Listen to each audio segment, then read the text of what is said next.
दोस्तों तो आप ध्यान दीजिए, मैं 2024 के लिए टॉप 120 वीवीआई सब्जेक्टिव क्वेश्चन का जो धुआंधार सीरीज चल रहा है इस चैनल पे, उसका लेक्चर नंबर 11 हो जाएगा। ऑलरेडी 10 लेक्चर दे दिया गया है। सभी लेक्चर का लिंक इस वीडियो के आपको डिस्क्रिप्शन में मिल जाएंगे, या इसका एक साफ सुथरा सी प्लेलिस्ट बना दिया गया है, आप वहां से भी जाकर अच्छे से तैयारी कर सकते हैं। यकीन मानिए कि 120 प्रश्न को आप अच्छे से कॉपी में लिख लेते हैं और डेली एक बार प्रैक्टिस करते हैं और उसके बाद एग्जाम देने जाइएगा तो 2024 में आप बहुत अच्छा कीजिएगा। मैथ में लगेगा कि बिल्कुल सभी क्वेश्चन बन रहा है जो 120 प्रश्न पढ़कर आया है, क्योंकि 120 क्वेश्चन मैं सेलेक्ट करने के लिए सिलेक्ट जो किया हूं उसके लिए बहुत मेहनत किए हैं, तब 120 क्वेश्चन मेरे पास आया। उस अप्रोच को आपके पास देने का मैं प्रयास कर रहा हूं। तो चलिए क्वेश्चन नंबर मैं 32 से स्टार्ट करता हूं। ऑलरेडी 31 क्वेश्चन हो चुके हैं, है ना।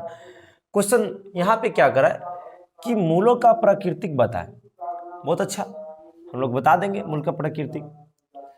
यदि द्विघात समीकरण आपको दे रखा है कि द्विघात समीकरण जो है इतना है, तो मूलों का प्राकृतिक पूछ रहा है, तो सिंपल बात है कि मूलों का प्राकृतिक आपको पता होना चाहिए। यहाँ पे मैं कुछ बातों को लिखता हूं, यदि वो याद रहेगा तो इस तरीका से यहाँ समीकरण कितना भी चेंज करेगा तो आप उसको सफलतापूर्वक बना सकते हैं। पहला नंबर आपको ध्यान दीजिए, मूल का प्राकृतिक कैसे पता चलता है। तो आपको सबसे पहले विवेचक निकालना होगा। विवेचक क्या होता है मैं बताऊंगा। तो सबसे पहले आपको क्या निकालना होगा, विवेचक, जिसको हम लोग डी से लिख देते हैं। यदि डी निकाले हैं और बराबर आपका 0 आया है, तो इस कंडीशन में पहला आपको ध्यान होना चाहिए कि जो मूल होगा प्राकृतिक, जो इसका लिखाएगा प्राकृतिक, जो लिखाएगा प्राकृतिक, वो प्राकृतिक लिख के ऐसे लिखेंगे कि इसमें मूल जो होगा ना, मूल वास्तविक होगा, वास्तविक और समान बोल सकते हैं। मूल वास्तविक समान बोल सकते हैं, या आप बोल सकते हैं मूल वास्तविक तथा हल समान, यहां हल भी लगा सकते हैं। 3 कंडीशन यहां होते हैं। यदि आप विवेचक निकाल रहे हैं और आपका 0 से 0 के बराबर आ गया, अब कैसे विवेचक निकाला जाता है मैं आपको बताऊंगा, बस मैं अभी कुछ चीजों के बारे में बता रहा हूं। यदि हम डी निकाले हैं और मेरा बड़ा आ गया है 0 से, मतलब डी निकाले और 0 से ज्यादा आ गया, 2 आ गया, 4 आ गया, 5, 1 लाख, 10,000 कुछ आ गया, तो 0 से बड़ा है, तो उस कंडीशन में आपको यहाँ पे प्राकृतिक जो हो जाएगा, वो प्राकृतिक आपका यहाँ पे लिख देंगे कि मूल जो तो होगा, समझिएगा, मूल जो होगा वास्तविक, वास्तविक और असमान, असमान। थोड़ा सा बाहरी आपका आवाज जा रहा होगा तो कोई बात नहीं, थोड़ा सा दुर्गा पूजा है, फिर भी मैं प्रयास कर रहा हूं कि आपको लेक्चर ना रुके, तो उसका भी आनंद लीजिए और पढ़ाई का भी आनंद लीजिए, ठीक है। 3 कंडीशन होते हैं। तीसरा कंडीशन आपको पता होना चाहिए कि मान लेते हैं कि मैं ऐसा कर लेता हूं कि डी निकाला हूं और 0 आ गया, 0 से छोटा आ गया है, मतलब 0 से छोटा का मतलब -1 आ गया, -2, माइनस, सब माइनस में आ सकता है। तो उस कंडीशन में जो इसका प्राकृतिक लिखाएगा वो आपको लिखा जाएंगे कि इसमें मूल जो होगा वो अवास्तविक, है ना, अवास्तविक, यानी काल्पनिक बोल सकते हैं, असमान, असमान। मूल अवास्तविक यानी काल्पनिक हो सकते हैं और हल जो होगा असमान होगा। ये कंडीशन आपको अगर ध्यान में रहता है तो दुनिया के कोई क्वेश्चन का प्राकृतिक आप बना सकते हैं। चलिए, वो निकलता कैसे है, डी कैसे निकलता है, अरे इसको विवेचक बोलते हैं, विवेचक या विवेक्तर भी बोल सकते हैं। तो निकलता कैसे, तो सबसे पहले मैं आपको बता दूं कि डी बराबर एक फॉर्मूला होता है कि b² - 4ac। बात को समझिए, इसी पे निकलता है। डी को दाल बोलते हैं, डी से दाल, तो दाल बराबर भात के स्क्वायर -4 गो अचार। ध्यान रखिएगा कि दाल बराबर क्या हो जाएगा कि दाल बराबर भात का स्क्वायर और -4 गो अचार। तो हम लोग आराम से सिंपल इधर से हम समझाने का प्रयास करें कि दाल बराबर भात के स्क्वायर -4 गो अचार।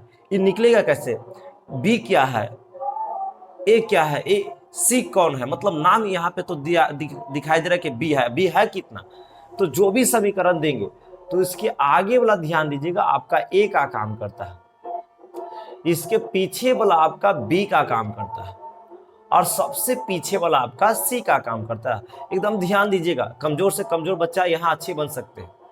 तो यानी आपको पता चल गया कि ए का जो वैल्यू, वहां पे ऐसे घेरिएगा नहीं, बिल्कुल आप लिख सकते हैं कि a का मान 2 है और b का मान आपका -6 है ना, x को नहीं लिया जाता है, और d का मान c का मान आपका यहाँ पे कितना है, आपका 3 है। बस फार्मूला पे रख दीजिए, तो d ऐसे करेंगे तब b स्क्वायर, तब b कितना -6 है, b -6 है, तो -6 का हम लोग स्क्वायर कर लेंगे, -4 है तो 4 हो जाएगा।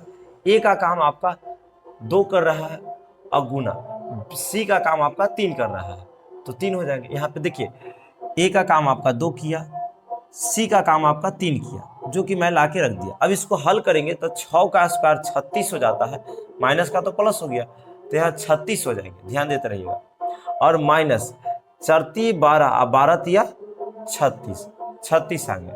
तो यहाँ पे समझिए कि जो d निकाले हैं वो बराबर हो गया 36 में 36 जीरो के बराबर आ गया।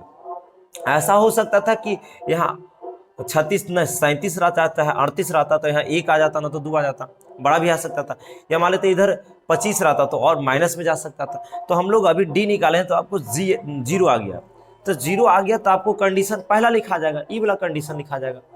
यानी हम लोग प्राकृतिक क्या लिखेंगे, प्राकृतिक में लिख देंगे मूल वास्तविक समान, है ना, लिखेंगे कि जो मूल होगा, यहाँ प्राकृतिक में लिख देंगे, उसका प्राकृतिक पूछ रहा है तो प्राकृतिक में क्या लिखना होगा, मूल वास्तविक,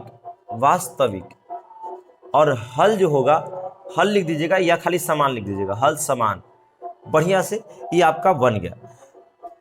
तो यहां तक कोई दिक्कत नहीं है, यही आपका आंसर है।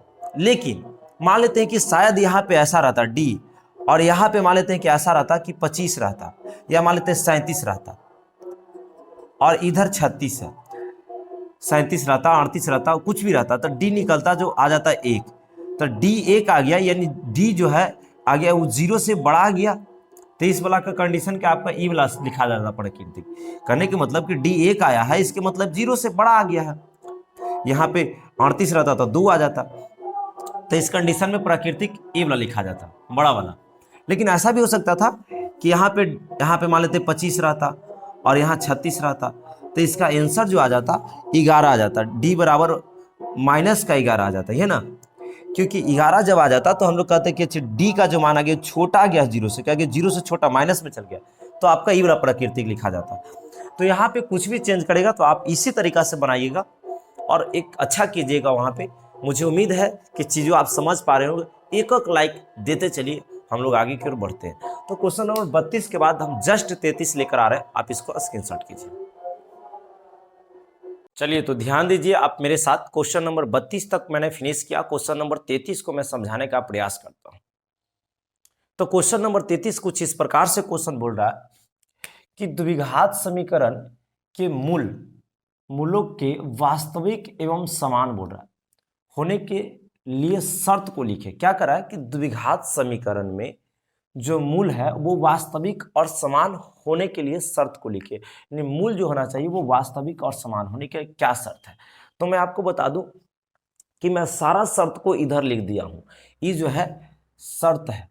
क्या है शर्त, तो बात को समझिएगा, यदि डी निकालते हैं और 0 आ जाता है तो मूल वास्तविक हो जाता है और समान हो जाता है।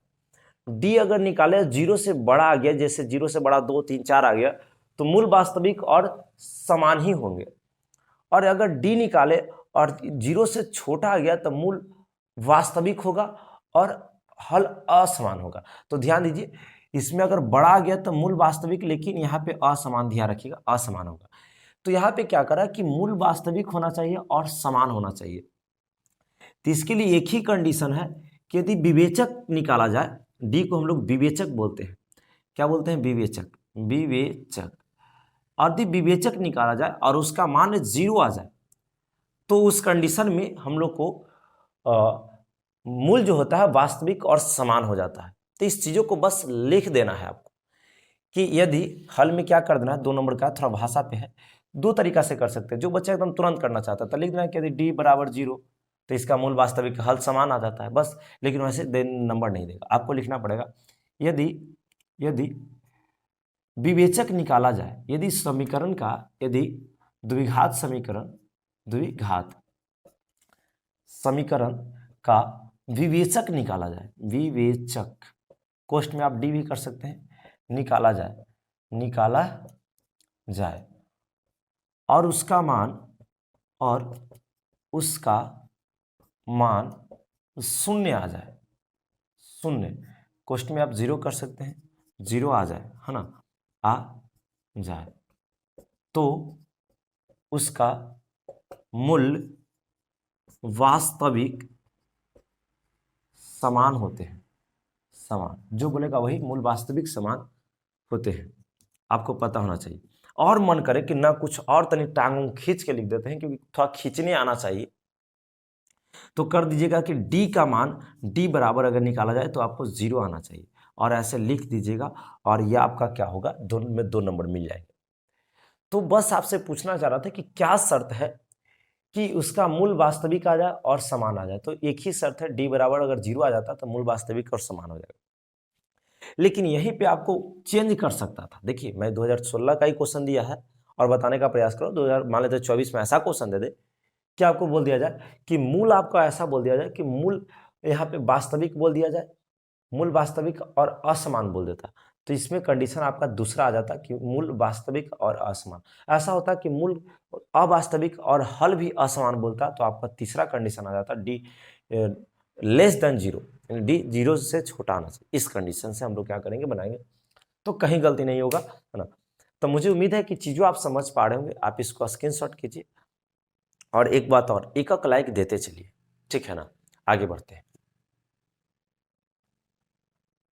चलिए। तो क्वेश्चन नंबर, अब हम लोग क्या करते हैं, 33 के बाद 34 को देखते हैं। एक बहुत बेहतरीन प्रश्न है, मैं आपको बता दूं कि 2015 में क्वेश्चन पूछा गया है, 2015 में एक क्वेश्चन बाबू आपको पूछा गया है, और मैं उम्मीद करता हूं कि ये क्वेश्चन 2024 में पूछेंगे, क्योंकि के मान वाला जो क्वेश्चन है ना, बहुत इंपॉर्टेंट में आ जाता है।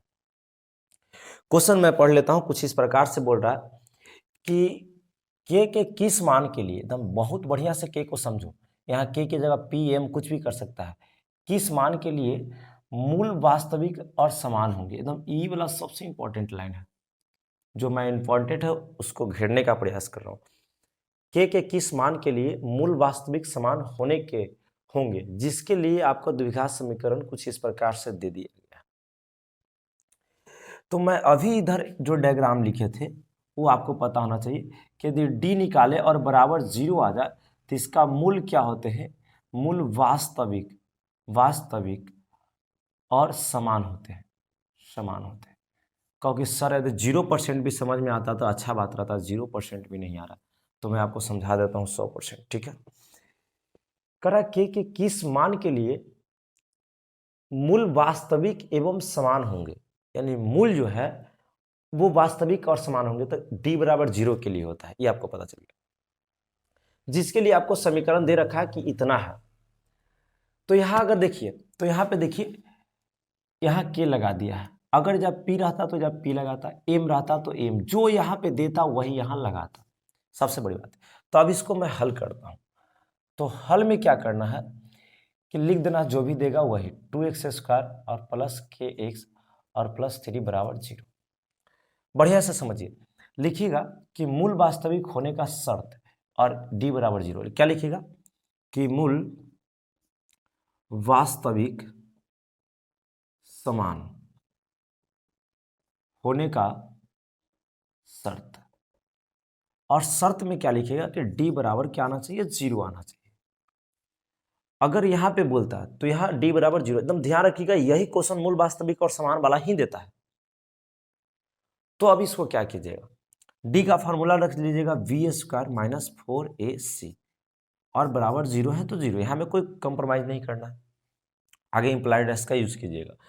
चलिए, आपको पता है कि a बराबर आप जानते हैं कि e वाला होता है 2, b बराबर है भी आपको पता है, b बराबर की e वाला होता है, k हो जाएगा, और c बराबर भी आपको पता है कि 3 होता है। चलिए बस इस पे रख दीजिए, तो b कितना है k, तो k का स्क्वायर हो जाएगा माइनस 4, 4 देख लीजिए, 4 है तो 4, अगुना a का काम कितना करता है, a का काम आपका 2 है, और गुना b का c का काम देख लीजिए आपका 3 है, बराबर 0, है ना। यहाँ से मैं d का फार्मूला पहले रखा, उसके बाद जो जो मान बोल रहा था मैं रख दिया। अब उसके बाद हल करेंगे तो क्या आ जाएगा, k² माइनस 4 12 12 दूना 24 आ जाएंगे, और बराबर क्या आ जाएंगे 0। यानी हम यहाँ से देख लेते हैं तो के बराबर के स्क्वायर बराबर आ जाएगा, उधर जाएगा तो 24 आपका प्लस में चल जाएगा। यानी इसको हम ऐसे कर लेते हैं, तो के बराबर मैं लिखना चाहता हूँ तो स्क्वायर हटा दिए तो इधर प्लस और माइनस चल जाएगा और रूट में 24 चल जाएगा। बस अब के बराबर जो आ जाएगा प्लस माइनस, तो आप इसको लिख सकते हैं 8 गुना 4, क्योंकि 8 और नहीं 8 चौका 32 होता है। 1 मिनट 6 चौका 24, 6 गुना 4 कर सकते हैं। तो के का मान जो आ जाएगा वो प्लस माइनस 4 का 2 निकल जाएगा और 6 आपका घर में रहेगा। तो के का मान आपको पूछ रहा था, तो के का मान जो आ जाएगा आपको प्लस माइनस 2√6 हो जाएगा। ये आपका राइट आंसर हो गया। तो इस तरीका से चीज़ों को हम लोग क्या करते हैं, बनाते हैं। तो यदि समझ में आ रहा है तो आप लोग एक एक लाइक देते चलिए, है ना। हम लोग आगे की ओर क्या कर रहे हैं, बढ़ते जा रहे हैं। और आप पूरा सीरीज में मैं जो पढ़ा रहा हूँ सभी को आप कॉपी में लिख लीजिए और डेली प्रैक्टिस कीजिए। आप बहुत अच्छा कीजिएगा, मुझे उम्मीद है, क्योंकि मैं इसमें ध्यान दीजिएगा, मैं चैप्टर वाइज पढ़ाने का काम कर रहा हूँ। पहला चैप्टर, फिर दूसरा चैप्टर, फिर तीसरा चैप्टर, फिर चौथा, पांचवा, ऐसे हम लोग चौथा चैप्टर में एंट्री ले चुके हैं, द्विघात समीकरण। तो चैप्टर वाइज चल रहा है, बहुत अच्छा कीजिएगा। आप इसको क्या कीजिए, बढ़िया से उतारने का प्रयास कीजिए और डेली आप एक बार प्रैक्टिस कीजिए। चलिए, तो आप ध्यान दीजिए, क्वेश्चन नंबर 35 को हम लोग देख लेते हैं। बहुत बेहतरीन प्रश्न है। मैं आपको बता दूं कि क्वेश्चन जो है आपका 2022 में पूछा गया है। 2022 में ये क्वेश्चन पूछा गया है। उम्मीद है कि 2024 में दे दे, है ना, क्योंकि 2024 के लिए मैं क्वेश्चन सिलेक्ट किया हूँ। बहुत अच्छे बेहतरीन प्रश्न है। ऐसा क्वेश्चन अक्सर पूछते रहते हैं। आप तो 100% लिख ही लो कि मूल निकालने के लिए देगा, है ना। क्वेश्चन कुछ इस प्रकार से दिया है कि द्विघात समीकरण इतना है कि मूल ज्ञात करें। मूल निकालने के लिए देता है तो बच्चा यहाँ लड़खड़ाने लगता है, हड़बड़ाइएगा नहीं। मूल निकालने का फॉर्मूला है, द्विघात समीकरण से आप मूल निकाल सकते हैं, द्विघात सूत्र से, है ना।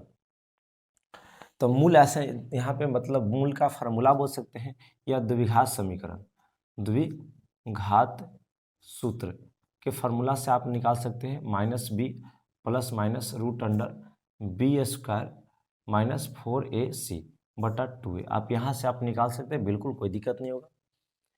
तो ध्यान दीजिए, इस पे बैठा लीजिएगा तो आपको निकल जाएंगे। तो यहाँ से क्या कीजिएगा, लिख दीजिएगा यहाँ से हल, है ना। भी क्वेश्चन रहेंगे उसको लिख दीजिएगा x² -2√2x और +1 बराबर 0। और यहाँ से मूल बोलेगा तो आप कुछ नहीं, मूल ही लिखिएगा, इसमें कोई दिक्कत नहीं है।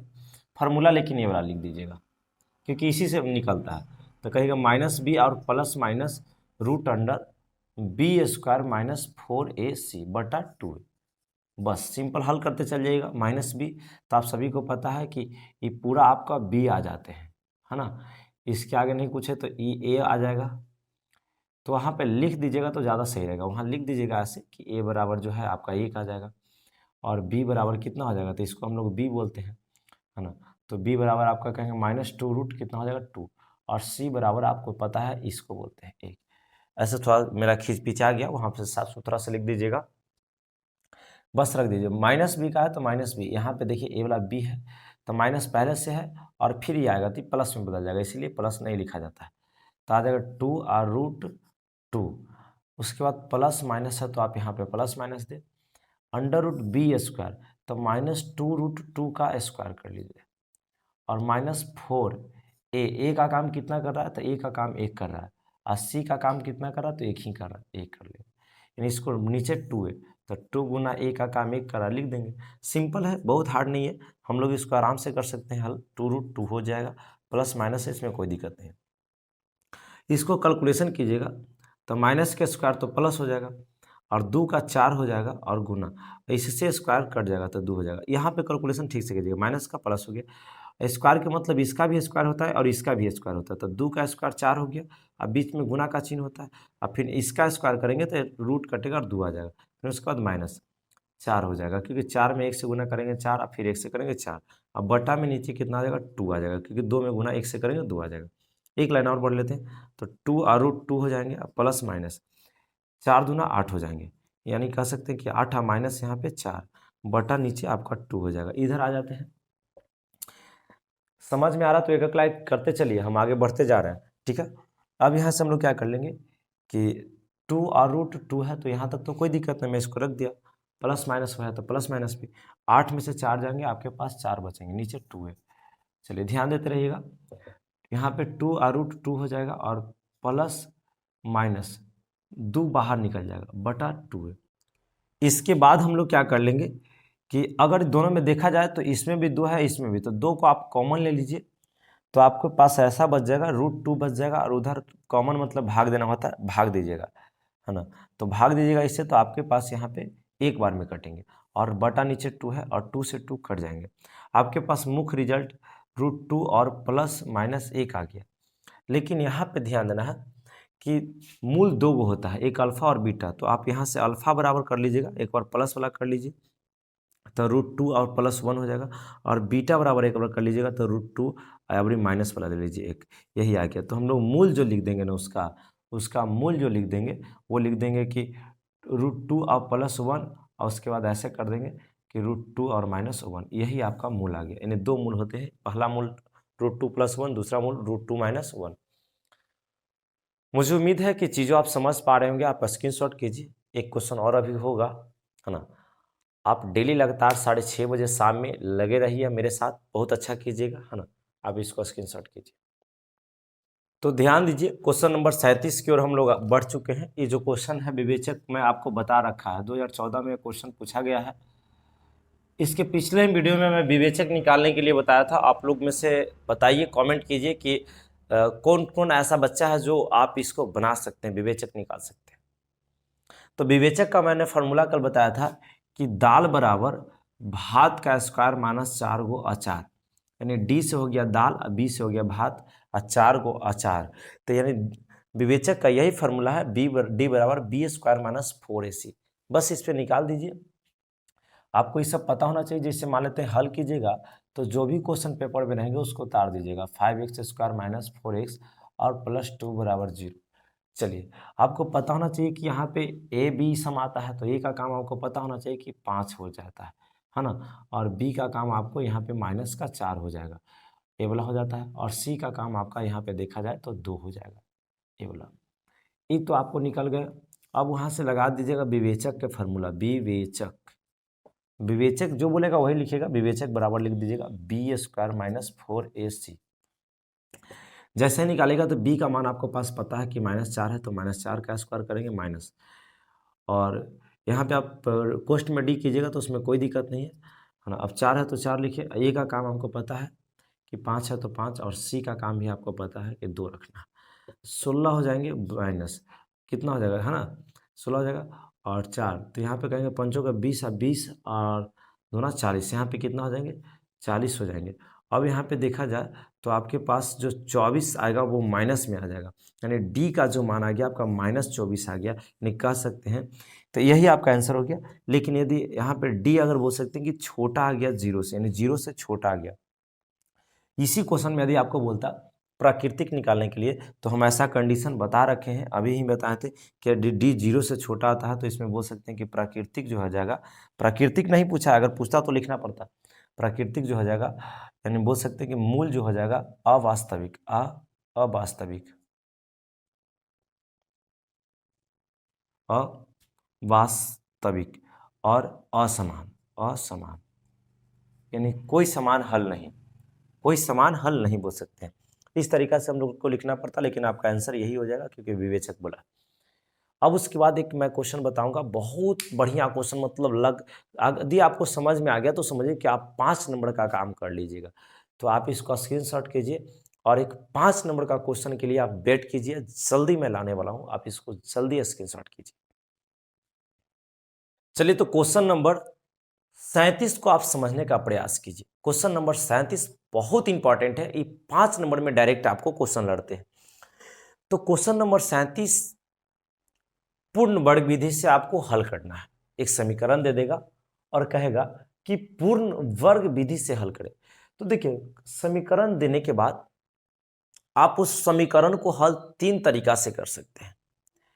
3 मेथड है हल करने का। पहला मेथड जो आपको पता होना चाहिए कि आपको यही क्वेश्चन देकर बोल सकता है कि गुणनखंड विधि से हल करें।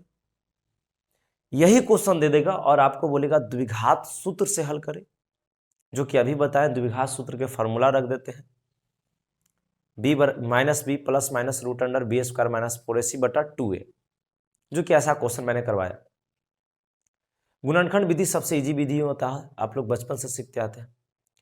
मेन तीसरा नंबर में जो आपको बोलेगा वो पूर्ण वर्ग विधि बोलेगा, तो इस सबसे थोड़ा अलग हो जाते हैं, इसमें तरीका भी अलग है, तो ध्यान दीजिएगा। तो अभी हम लोग सीखेंगे पूर्ण वर्ग विधि, और पूर्ण वर्ग विधि सीधे आपको दिमाग में जाएगा, बस जितना मैं बताता हूं उतना ध्यान देते रहेगा, क्योंकि इसमें मेरा मुंह से निकला हुआ हर एक लफ्ज आपके लिए इंपॉर्टेंट हो सकता है। चीजों को समझिए, जो भी क्वेश्चन देंगे उसको सबसे पहले हम लोग क्या करेंगे, उतार देंगे, यहाँ पे हल लिखेंगे। ध्यान दो, 5 नंबर का क्वेश्चन है बाबू, ध्यान देना होगा, कुछ तो दम होगा। हल में जो भी देगा क्वेश्चन वही ला के रख दीजिएगा, 5x और प्लस 3 बराबर 0। उतारने के बाद आपको क्या करना है कि जो भी रहेगा वहाँ पे ऐसे ही लिख दीजिएगा 2x स्क्वायर माइनस 5x, और 3 रहेगा तो 3 को उधर लेके चले जाइएगा, तो माइनस चला जाएगा। 5 रहता तो 5, 10 रहता तो 10। ऐसा हो सकता था कि क्वेश्चन में 3 उधर देता, तो समझो कि एगो तो काम आपको करके दे दिया। तो पहला ध्यान रखना कि जो भी रहेगा उसको उधर लेके चले जाइए। अब उसके बाद बढ़िया से आपको ध्यान देना होगा। मैं आपको बता दूं कि पूर्ण वर्ग विधि मैं 3 स्टेप में हल कर देता हूं। वो तीनों स्टेप यदि आपको दिमाग में चला गया तो समझिए कि आप 5 नंबर आपका पैकेट में चला गया। तो 5 नंबर का क्वेश्चन है, कुछ तो दम होगा। तो पहला स्टेप आपको ध्यान रखना है, पहला स्टेप क्लियर कर लीजिए कि जो भी आगे रहेगा एक्स के स्क्वायर के गुणांक में, उसी से दोनों तरफ आपको भाग लगा देना है।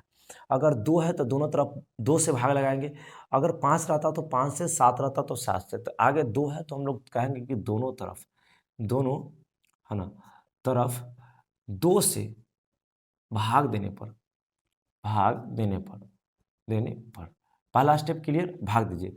2x स्क्वायर बटा 2 माइनस 5x बटा 2 बराबर माइनस 3 बटा 2। ध्यान दीजिएगा, ई से ही कट जाएंगे तो आपके पास आ जाएगा, ध्यान देते रहिए, एक्स स्क्वायर माइनस 5x बटा 2 और बराबर माइनस 3 बटा 2। पहला स्टेप यही करना है। मैं दूसरा स्टेप की चर्चा कर रहा हूं, तो दूसरा स्टेप में क्या करना है कि जो भी यहाँ पे एक्स के गुणांक रहेंगे उसको इधर ले आइएगा, कॉपी के एकदम रफेस्ट पेज में, जो जहाँ रफ करते हैं लिखा हुआ रहता है वहाँ पे, और जैसे 5 बटा है तो 5 बटा 2 लिख दीजिएगा। एक्स के गुणांक लिखा जाता है, माइनस में है तो आप माइनस में लीजिएगा, इस पर ध्यान दीजिए। अब उसके बाद क्या करना है कि इसमें जितना भी लिखा रहा है उससे हमको फर्क नहीं पड़ता, आप 1/2 से गुना कर दें और स्क्वायर कर दें। क्या बोले, अगर 5/2 है तो 5/2 में 1/2 से गुना किए, 2 के कारण हम 2 से नहीं कर रहे हैं। जैसे ऐसा रहता 5/7 रहता तो फिर भी हम 1/2 से ही गुना करते और स्क्वायर करते। मान लेते 5/3 रहता फिर भी 1/2 से गुना करते स्क्वायर करते। ऐसा हो सकता है 7/9 रहता तो फिर भी 1/2 से गुना करते और स्क्वायर करते। आपको बात समझ में आ गया कि क्या हम कहना चाह रहे हैं, है ना। तो यही मैं बता रहा हूँ कि जो भी रहे तो आपको क्या करना है वहाँ पे कि अब इसको हल कर लीजिएगा। तो जैसे ही हल कीजिएगा तो 5 में इससे कीजिएगा तो 5 आ जाएगा, और इसमें इससे करेंगे तो कितना आ जाएगा, 4 आ जाएगा, और माइनस ऐसे स्क्वायर। इसको आप ऐसे भी लिख सकते हैं, माइनस का स्क्वायर प्लस, यानी आप कह सकते हैं कि 5/4 का हम लोग होल स्क्वायर कर सकते हैं, क्योंकि माइनस का स्क्वायर प्लस आ गया।